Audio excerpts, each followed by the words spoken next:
माझ्या तोंडातून हळूहळू आवाज येत होते. मी जाणत होते की जे काही सुरू झालंय ते इतकं लवकर थांबणार नाही. मला अजून सहन करावं लागेल. वेदनेने मी छटपटत होते. पण खरं सांगायचं तर या वेदनेलाही स्वतःचा एक वेगळा आनंद आहे. या वेदनेत जो सुख लपलेला आहे, तो तुम्ही कधीच अनुभवू शकत नाही. मी त्याला थोडं चिडवण्यासाठी हळू आवाजात म्हणाले, "अरे, मारूनच टाकशील का?" आणि मग जे झालं, मित्रांनो, माझं नाव राहुल आहे. मी आता 24 वर्षांचा आहे. माझं नाव राहुल आहे आणि मी पुण्याचा रहिवासी आहे. ही कथा माझ्या आणि माझ्या पत्नीच्या मोठ्या बहिणी प्रियंका दीदी यांच्यातील आहे. ही घटना साधारण 1 वर्षापूर्वी सुरू झाली, जेव्हा परिस्थितीने आम्हा तिघांना एकमेकांच्या अगदी जवळ आणलं. प्रियंका दीदीचं आमच्या कुटुंबात खास स्थान आहे. सासू-सासरे आजारी जबाबदारी स्वतःच्या खांद्यावर घेतली. स्वतःच्या लग्नालाही त्यांनी मुदतवाढ दिली. फक्त छोटी बहीण आणि कुटुंबाची काळजी घेण्यासाठी. त्या माझ्यापेक्षा 2 वर्षांनी मोठ्या आहेत आणि माझ्या पत्नीपेक्षा 5 वर्षांनी मोठ्या. प्रियंका दीदीचा स्वभाव प्रभावी आहे.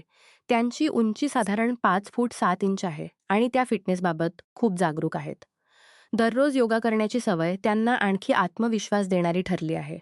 त्या नेहमी साडीच नेसतात. एक परिपक्व आणि आत्मनिर्भर स्त्रीचं चित्र उभं करतं.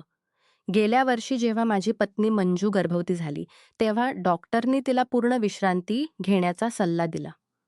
सुरुवातीला सगळं ठीक चाललं होतं. पण जसजसा काळ जाऊ लागला, तसंच घरकाम सांभाळणं कठीण होऊ लागलं. मी मंजूला म्हणालो की काही दिवस ती प्रियंका दीदींकडे जावी, जेणेकरून तिची नीट काळजी घेतली जाईल. पण मंजूने सुचवलं की प्रियंका दीदीच आमच्याकडे येऊन घर आणि तिची काळजी घेतील. प्रियंका दीदी जेव्हा आमच्या घरी आल्या, तेव्हा त्यांनी सगळं सहजतेने सांभाळलं. घरचं प्रत्येक छोटे-मोठे काम त्या कुशलतेने करत आणि मंजूसोबत नेहमी राहत. रात्री त्या मंजूसोबतच झोपत आणि मी वेगळ्या खोलीत राहत असे. सगळं सामान्यच चाललं होतं. पण काही दिवसांनंतर मला जाणवलं, की प्रियंका दीदीचं कपड्यांचं स्वरूप थोडं बदलू लागलं आहे. त्या कधी-कधी मंजूचे नाईटी नेसू लागल्या.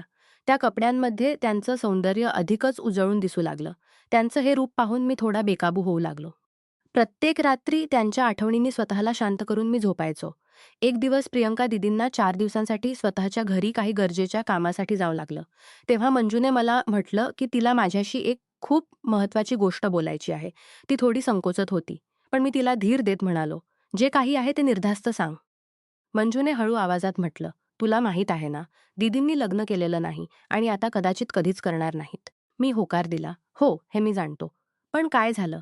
मंजूने माझ्याकडे पाहत म्हटलं, "तुला माहीत आहे, दीदींच्याकडे माझ्याशिवाय दुसरं कोणी नाही. त्या नेहमी एकट्या राहतात." "हो, हे बरोबर आहे. पण तू हे सगळं का सांगत आहेस?" मी विचारलं. "तर मग दीदी नेहमी आमच्यासोबत राहू शकतात का?" मंजूने थोडं संकोचून म्हटलं. "यात विचारायची काय गोष्ट आहे? त्यांना अडचण नसेल तर मलाही नाही. दीदी आमच्यासोबत राहू शकतात." मी म्हणालो, "हो, नक्की." मंजूने हळूच हसून म्हटलं, "मला माहीत हो तू नकार देणार नाहीस, पण गोष्ट फक्त इतकीच नाही." "तर मग आणखी काय आहे?" मी तिची वाक्य मध्येच तोडत म्हणालो. "तू इतकं फिरवून का बोलत आहेस? आपल्याला एकमेकांवर पूर्ण विश्वास आहे." मंजूने खोल श्वास घेत म्हटलं, "हाच विश्वास आहे. म्हणूनच तुला एक मोठी गोष्ट सांगत आहे. दीदींना मदत करायला हवी." "कशी मदत?" मी थेट विचारलं. मंजूने थोड्या संकोचाने म्हटलं, "दीदी खूप एकट्या आहेत आणि प्रत्येक स्त्रीला काही गरजा असतात." मी होकार दिला, "हो, हे बरोबर आहे." आणि म्हणूनच मी म्हणालो, की त्या आमच्यासोबत राहू शकतात. पण मंजू थोडी थांबली आणि म्हणाली, "पण काय?" मी आता गांभीर्याने विचारलं. मंजूने संकोचत म्हटलं, "तू दीदींच्या प्रत्येक गरजेची पूर्तता करू शकतोस का?" "प्रत्येक गरज." मी आश्चर्याने विचारलं. मंजूने हळूच म्हटलं, "तू दीदींसोबत शारीरिक संबंध ठेवू शकतोस का?" "कृपया मला चुकीचं समजू नकोस. दीदींनी माझ्यासाठी खूप काही केलंय आणि त्यांची ही व्यथा मला पाहवत नाही. म्हणूनच तुला सांगत आहे." हे ऐकून मी स्तब्ध झालो. "तू पागल झालीस का? मी दीदींसोबत असं कसं करू शकतो?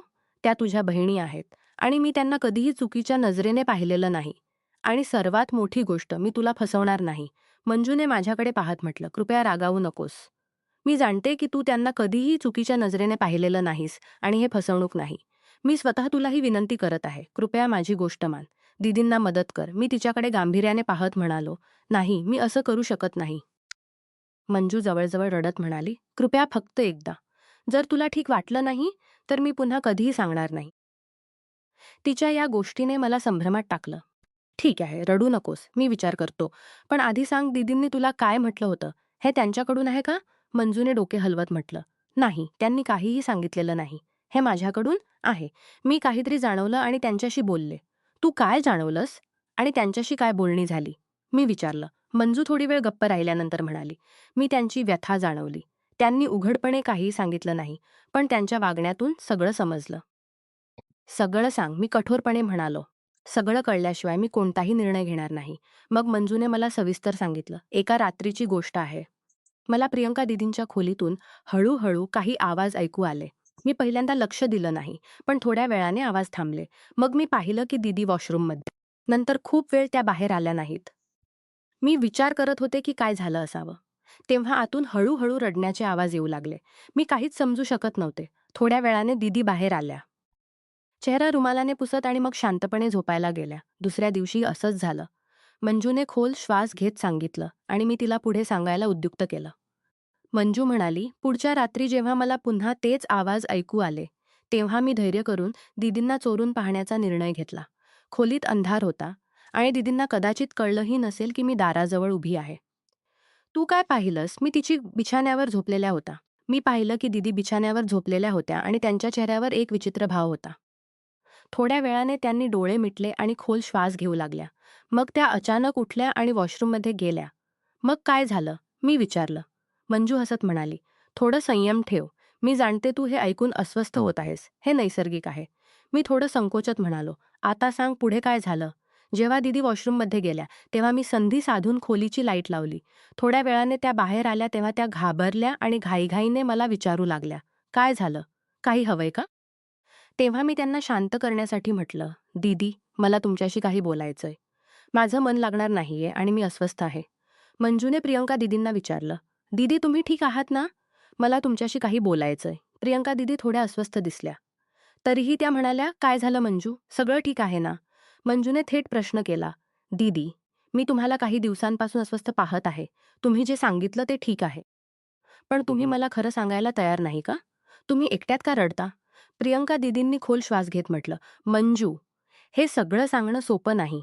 मी अनेकदा स्वतःला एकटी जाणवते. हे तुला त्रास देण्यासाठी सांगत नव्हते. मंजूने दीदींचा हात धरला. दीदी, मी तुमची छोटी बहीण आहे. तुम्ही माझ्याशी प्रत्येक गोष्ट सांगू शकता. हा एकटेपणा आणि ही व्यथा मला पाहवत नाही. मी जाणते की प्रत्येक माणसाला भावनिक आणि मानसिक गरजा असतात. आणि हो, शारीरिक गरजाही. प्रियंका दीदींनी थोडं संकोचून म्हटलं, हो मंजू, पण मी काय करू? माझ्याकडे याचा कोणताही उपाय नाही. मी तुझ्या आणि कुटुंबाच्या सुखासाठी माझं सगळं अर्पण केलं. पण हा एकटेपणा कधी-कधी छळतो. मंजूने गांभीर्याने म्हटलं, याचा एक उपाय असू शकतो. दीदींनी चकित होऊन विचारलं, काय? दीदी, डॉक्टरनी मला बेड रेस्टवर ठेवलंय आणि राहुलपासून दूर राहायला सांगितलंय. मी पाहते की राहुलही अस्वस्थ असतात आणि मी विचार करत होते. काय विचार करत होतीस मंजू? प्रियंका दीदींनी हळूच विचारलं. तुम्ही आणि राहुल एकमेकांना मदत करू शकता. हे ऐकून प्रियंका दीदी मागे हटल्या. तू पागल झालीस का? तू काय बोलतेस? मंजू, राहुल तुझे पती आहेत. मंजूने त्यांना शांत करत म्हटलं, दीदी, मी पागल नाही. मी प्रत्येक वेळी पाहिले की तुम्ही स्वतःच्या गरजा दुर्लक्षित करून आम्हाला प्राधान्य दिलं. आता माझी पाळी आहे. मी तुमची मदत करायला इच्छिते. ही चुकीची गोष्ट नाही. बाहेर कुणाबरोबर हे करण्यापेक्षा घरच्या आत हा उपाय असणं चांगलं. पण हे कसं शक्य आहे? मंजू, मी राहुलला तुझ्या पतीसारखं पाहते. हे पूर्णपणे चुकीचं असेल. दीदी, हे चुकीचं नाही. ही एक समजूत आहे आणि हे सगळं माझ्या संमतीने होत आहे. तुम्ही फक्त विचार करा. हा तुमच्या एकटेपणाचा उपाय होऊ शकतो का? तुम्ही यावर विचार करा आणि जर तुम्हाला वाटलं की हे योग्य नाही, तर कोणतीही जबरदस्ती नाही. प्रियंका दीदी संभ्रमात पडल्या. मंजू, मला काहीच समजत नाही. हे सगळं माझ्यासाठी विचित्र आहे. राहुल यासाठी तयार होतील का? आणि तू खरंच हे सगळं इच्छितेस? मंजूने दृढपणे म्हटलं, मी सगळं विचार करूनच ही गोष्ट सांगितली आहे. राहुल माझी गोष्ट मानतील आणि सर्वात महत्त्वाची गोष्ट म्हणजे मी हे स्वतः इच्छिते. तुम्ही फक्त माझ्यासाठी नाही, स्वतःसाठी ही संधी घ्या. प्रियंका दीदींनी लांब श्वास सोडत म्हटलं, ठीक आहे, मी विचार करते. पण अजूनही हे सगळं माझ्यासाठी सोपं नाही. दुसऱ्या दिवशी मी कार घेऊन प्रियंका दीदींना घ्यायला त्यांच्या घरी गेलो. जसजसा मी त्यांच्या दारापाशी पोहोचलो, त्या बाहेर आल्या. त्यांनी मंजूचा गुडघ्यापर्यंतचा वनपीस नेसला होता. त्यात त्या खूप आकर्षक दिसत होत्या. दीदींनी मला त्यांच्यासाठीच बनवला होता. दीदींनी मला आत बोलावलं आणि हसत म्हटलं, घे. मी त्यांच्या कपड्यांची प्रशंसा करत म्हणालो, दीदी, तुम्ही या ड्रेसमध्ये खूप छान दिसत आहात. खरंच तुमच्यावर खूप जमतंय. दीदींनी हळूच लाजून धन्यवाद म्हटलं आणि चहा बनवायला किचनमध्ये गेल्या. मी सोफ्यावर बसून मोबाईलवर वेळ घालवू लागलो. थोड्याच वेळात दीदी चहा घेऊन आल्या आणि माझ्या समोरच्या सोफ्यावर बसल्या. आम्ही आधी इकडे तिकडेच्या गोष्टी केल्या. मी म्हणालो, आपण 1 तासात निघतो परत. दीदींनी हसत होकार दिला. शांत तयार आहे. ठीक आहे, त्यांना म्हणालो. प्रियंका दीदी, तुमच्या बहिणीशी माझी एक मी संकोचत त्यांना म्हणाली होती. तिने तुमच्याशीही याबाबत बोललंय का? हे ऐकताच दीदी थोड्या अस्वस्थ झाल्या आणि खोलीत अचानक शांतता पसरली. त्या काहीतरी बोलण्याचा प्रयत्न करत होत्या, पण त्यांचा संकोच स्पष्ट दिसत होता. मी त्यांना सहज करण्याचा प्रयत्न करत म्हणालो, दीदी, तुम्ही माझ्याशी काहीही सांगू शकता. मी समजतो की प्रत्येक माणसाला स्वतःच्या खासगर गरजा आणि भावना असतात. यात काहीही चुकीचं नाही. जर तुमची काही अडचण असेल तर मी तुमची मदत करायला पूर्णपणे तयार आहे. फक्त तुम्हाला माझ्यावर विश्वास ठेवायला हवा. दीदींनी खोल श्वास घेत हळूच म्हटलं, मला समजत नाही की मी काय बोलावं. हे सगळं माझ्यासाठी थोडं अस्वस्थ करणारं आहे. मी म्हणालो, पहा दीदी, तुम्ही असं काहीही विचारू नका. हे सगळं तिच्याच बहिणीला फसवत आहात. हे सगळं तिच्याच सल्ल्याने आहे. पहिल्यांदा मलाही विचित्र वाटलं. पण जेव्हा मी यावर खोलवर विचार केला, तेव्हा म्हणूनच मी स्वतः तुम्हाला घ्यायला आलो. जेणेकरून यावर आपण उघडपणे बोलू शकू. दीदींनी थोड्या वेळ माझ्याकडे पाहिलं आणि मग म्हटलं, ठीक आहे राहुल. मीही याबाबत खूप विचार केला आहे. जर गोष्ट घरपुरती मर्यादित राहिली आणि कुणालाही त्रास झाला नाही, तर कदाचित माझ्या एकटेपणाचा उपाय निघू शकेल. मी हसत म्हणालो. तर मग ठरलं. आतापासून तुम्ही मला राहुल म्हणाल आणि मी तुम्हाला प्रियंका. जर तुम्हाला कधीही काही अडचण वाटली, तर तुम्ही माझ्याशी निर्धास्त सांगाल. ठीक आहे, आणि तुम्हीही मला दीदीऐवजी फक्त प्रियंका म्हणा. हळूच हसत मी प्रियंकाला म्हणालो, खरं सांगू, गेल्या काही दिवसांपासून तू जे कपडे नेसतेस, त्यात तू कमाल दिसतेस. प्रियंका थोडी लाजत म्हणाली, थँक्स. तरीही तुझ्या नजरेतून मला कळत होतं की तू नोंद घेतली आहेस. पण मला सांग, तू माझ्यात काय पाहिलंस जे इतकं खास वाटलं? मी तिच्याकडे पाहत म्हणालो, तू पूर्णपणे सुंदर आहेस. तू तर डोक्यापासून पायापर्यंत पूर्णपणे सुंदर आहेस. तेव्हापासून मी तुझ्या सौंदर्याचा दिवाना झालो. तुला माझ्यात काय आवडलं? प्रियंका हळूच हसत म्हणाली, तू तर काही बोलतोस. पण हो, मलाही तुझा स्वभाव, तुझी उंची, शरीर सगळं आवडतं. मी तुझ्यासारखाच पती हवा होता. मी तिच्या गोष्टीवर हसत म्हणालो, काही हरकत नाही साली. साहिबा, आता तर तू माझी खरंच अर्धी घरवाली होणार आहेस. तू हवं तर पूर्णही करून घे. तरीही तुझ्या मनात काही वेगळा विचार असेल तर सांग. प्रियंका लाजत म्हणाली, चूप राहा. माझे विचार तर खूप असतात, पण मी कधीच उघडपणे कुणाशी बोलू शकले नाही. मी पुन्हा विचारलं, तरीही मंजूने जे पाहिलं होतं, तू केव्हापासून असं करत आहेस? आणि तेव्हा काही कल्पना करत असतेस का? प्रियंका लाजत नजर खाली घालत म्हणाली, गेल्या 4-5 वर्षांपासून करत आहे.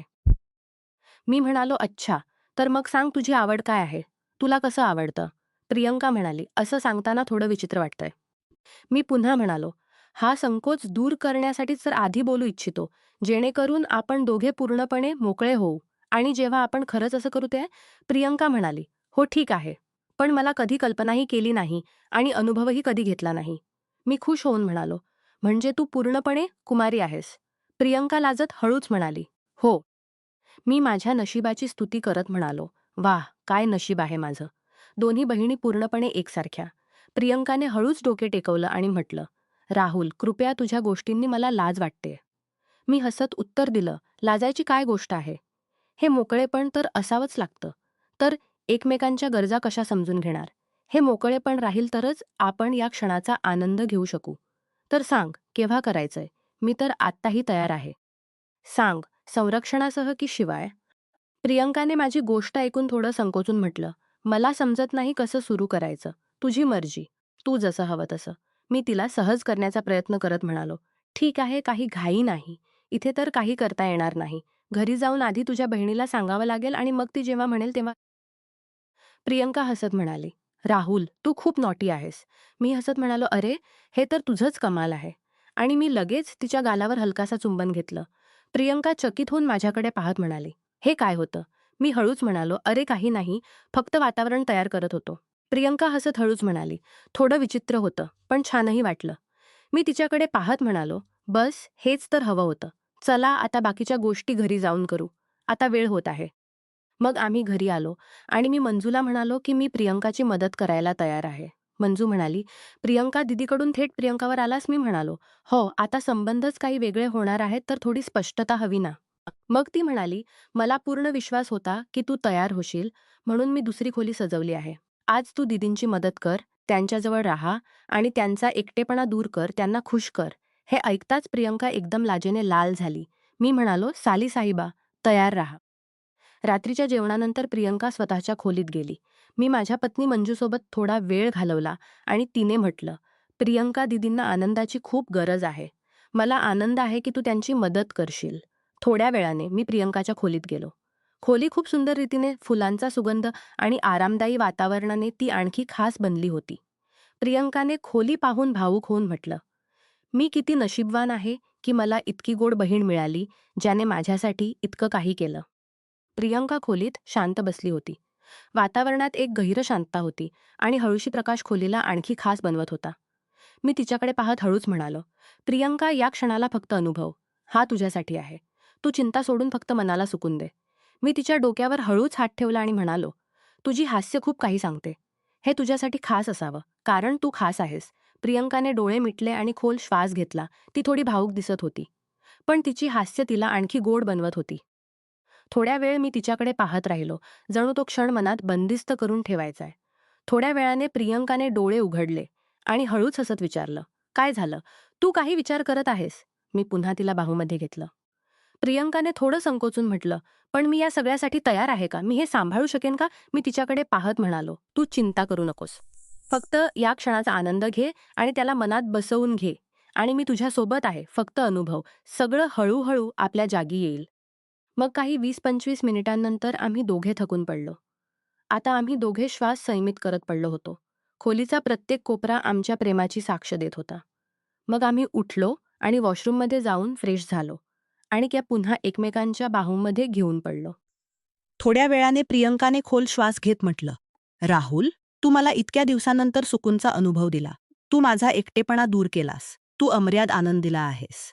मी तुम्हा दोघांचा उपकार कधीही फेडू शकणार नाही. आजपासून मी तुझी अर्धी घरवालीही झाले आहे. मी तिला हळूच चुंबन घेत म्हणालो, प्रियंका, मी नेहमी तुझ्यासोबत आहे. मी इच्छितो की आपला हा संबंध नेहमी असाच राहावा. प्रियंका म्हणाली, मीही आता हेच इच्छिते. वारंवार मी तुझ्यासोबत हा क्षण जगायची इच्छा आहे. मला आता असं वाटतं की मी पुन्हा मोकळेपणाने जगू शकते. रात्र शांत आणि सुकून भरी होती. आम्ही तिघांनी त्या क्षणाला गहिरेपणाने अनुभवला आणि मग झोपेच्या कुशीत गेलो. दुसऱ्या सकाळी मंजूने दारावर ठोका दिला आणि हसत म्हटलं, लवकर उठ प्रियंका. दीदी, तुम्हाला खुश पाहून माझं मन भरून येतं. मी इच्छिते की तुम्ही दररोज अशीच हसा. आता दोघे जेव्हा हवं तेव्हा हे करू शकता. राहुल, तुझे आभार की तू दीदींना साथ दिलीस. प्रियंकाने मंजूला मिठी मात म्हटलं, तू माझ्यासाठी जे केलंस ते मी कधीही विसरणार नाही. तू माझं आयुष्य पुन्हा संवरलं. मंजू म्हणाली, दीदी, आपण एक कुटुंब आहोत आणि कुटुंब म्हणजेच एकमेकांचा आधार बनणं. बस आता मी तुम्हाला कधीही रडू देणार नाही. आणि मग मंजूच्या प्रसूतीपर्यंत मी कधीही प्रियंकाला एकटी सोडली नाही. काही महिन्यांनंतर जेव्हा मंजू सामान्य झाली, तेव्हा मी कधी तिच्यासोबत असे, कधी प्रियंकासोबत.